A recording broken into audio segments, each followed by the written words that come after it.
Normal art టీచర్ని.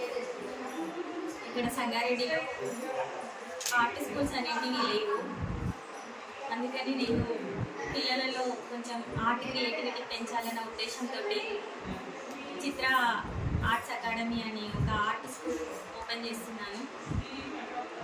ఇంకోటి ఏంటంటే, ఇంతకుముందు నేను స్కూళ్ళలో వేరే వేరే స్కూళ్ళలో పార్ట్ టైం టీచర్గా వర్క్ చేసేదాన్ని, ఆర్ట్ టీచర్గా. నేను స్కూళ్ళలో వర్క్ చేస్తున్నప్పుడు నా దగ్గర ఇంచుమించు ఒక 1500, 2000 ఎవ్రీ ఇయర్ 2000 స్టూడెంట్స్ వరకు ఇంటర్నేషనల్ లెవెల్, నేషనల్ లెవెల్లో ఆర్ట్స్ కాంపిటీషన్లో పార్టిసిపేట్ చేయించేదాన్ని. పిల్లలకి ఎవ్రీ ఇయర్ చాలా అవార్డ్స్, నేషనల్ లెవెల్ రంగోత్సవ సంస్థ నుంచి ఇంకా వేరే వేరే ఆర్ట్ కాంపిటీషన్స్లలో కూడా చాలా గిఫ్ట్స్ వచ్చాయి. ఇంకోటి ఏంటంటే, పిల్లల్లో డ్యాన్స్లో కానీ సింగింగ్లో కానీ పిల్లలకు ప్రతి యాక్టివిటీస్లో ఎంకరేజ్మెంట్ ఉంటుంది. వాళ్ళకి టీవీ షోస్ చాలా ఉన్నాయి, కానీ మా ఆర్ట్ పిల్లలకి మాత్రం ఎక్కడ ఎంకరేజ్మెంట్ లేదు. ఏ టీవీ షోస్లో ఆర్ట్ పిల్లలకి ఎంకరేజ్మెంట్ అనేది ఉండదు. ఓన్లీ డ్యాన్స్ షోస్ ఉన్నాయి, మళ్ళీ సింగింగ్ షోస్ ఉన్నాయి, కానీ ఆర్ట్ వాళ్ళకి మాత్రం ఎక్కడ ఏ షోస్ లేవు. అందుకని నేను రీసెంట్గా లాస్ట్ ఇయర్ దసరా రోజు ఒక ఆర్ట్ ఎగ్జిబిషన్ చేశాను అనమాట. అట్లా పిల్లలు కండక్ట్ చేయడం వల్ల పిల్లలకు కూడా ఇంట్రెస్ట్ అనేది వస్తుంది ఆర్ట్ పైన. ఇంకా మా స్కూల్ ఓపెన్ చేయడానికి కారణం ఏంటంటే, ముఖ్యంగా పిల్లల్లో ఆర్ట్ క్రియేటివిటీ పెంచాలి. ప్రతి పిల్లల్లో కూడా ఆర్ట్ అనేది ఉంటుంది, కానీ దానికి ఎంకరేజ్మెంట్ అనేది లేక వాళ్ళ ఆర్ట్ మరుగున పడిపోతుంది. చిన్నప్పుడు వాళ్ళకి ఆర్ట్ స్కిల్స్ చాలా ఉంటాయి, కానీ వాళ్ళ పేరెంట్స్ ఎంకరేజ్మెంట్ లేకపోవడం వల్ల ఏమవుతుందంటే ఆర్ట్ అనేది వాళ్ళు మర్చిపోతుంటారు.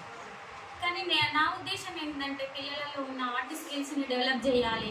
వాళ్ళని ఫ్యూచర్లో నా స్టూడెంట్స్ నుంచి ఒక 10 మెంబర్స్ మంచి ఆర్టిస్టులు అయినా సరే నేను చాలా హ్యాపీ ఫీల్ అవుతాను. ఇంకోటి, నా దగ్గర నేర్చుకున్న స్టూడెంట్స్ ఒక 5-6 మెంబర్స్కి గవర్నమెంట్ ఆర్ట్ టీచర్గా ఇప్పుడు గురుకుల స్కూళ్ళలో చేస్తున్నారు. ఇంకా ఫర్దర్గా కూడా నా దగ్గర lower grade, higher grade drawing conduct చేయాలని నేను అనుకుంటున్నా. ఇంకోటి, ఇప్పుడు సంగారెడ్డిలో ఉన్న అన్ని స్కూళ్ళల్లో కూడా మా స్కూల్ గురించి, మా ఆర్ట్ స్కూల్ తరఫున ఆర్ట్ కాంపిటీషన్స్ కండక్ట్ చేయాలనుకుంటున్నా. దానికి సంగారెడ్డిలో ఉన్న ప్రిన్సిపల్స్ అందరూ నాకు సహకరించాలని నేను అనుకుంటున్నాను. మా రతేష్ సార్ గారు వచ్చినందుకు very very thank you sir. Sir వాళ్ళ సపోర్ట్ ఎప్పటికీ నాకు ఇట్లానే ఉండాలి అని అనుకుంటున్నా. First time sir, first branch సంగారెడ్డిలో ఫస్ట్ ఆర్ట్ స్కూల్ నేనే ఓపెన్ చేస్తున్నాను. ఎంతమంది పిల్లలు మీరు ఎక్స్పెక్ట్ చేయగలుగుతున్నారు ఇప్పుడు? 100 చిల్డ్రన్. ఎన్ని సంవత్సరాల నుంచి ఎన్ని సంవత్సరాల వరకు? అంటే మాది 2 years కోర్స్ ఉంటుంది sir. 1 year lower grade, 1 year higher grade అని. ఇది 8th, 9th చిల్డ్రన్ ఈ ఎగ్జామ్స్ రాయొచ్చు అనమాట. ఇంకా 8th, 9th చిల్డ్రనే కాకుండా కిడ్స్కి స్పెషల్ డ్రాయింగ్స్ ఉంటాయి మా దగ్గర. మళ్ళీ కిడ్స్ కాకుండా కొంతమంది పెద్దవాళ్ళు కూడా స్ట్రెస్ రిలీఫ్ డ్రాయింగ్స్ ఉంటాయన్నమాట మా దగ్గర. చాలామంది స్ట్రెస్ ఫీల్ అవుతుంటారు, ఎంత డాక్టర్స్ కానీ వీళ్ళు కూడా చాలా స్ట్రెస్ ఫీల్ అవుతుంటారు. అలాంటి వాళ్ళకు కూడా స్ట్రెస్ రిలీఫ్ డ్రాయింగ్స్ ఉంటాయి మా దగ్గర.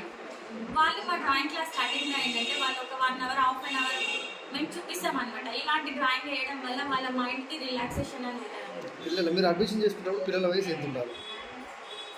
మా దగ్గర మినిమం ఒక 9 years నుంచి స్టార్ట్ అయింది సార్. పెద్దవాళ్ళు ఎవరైనా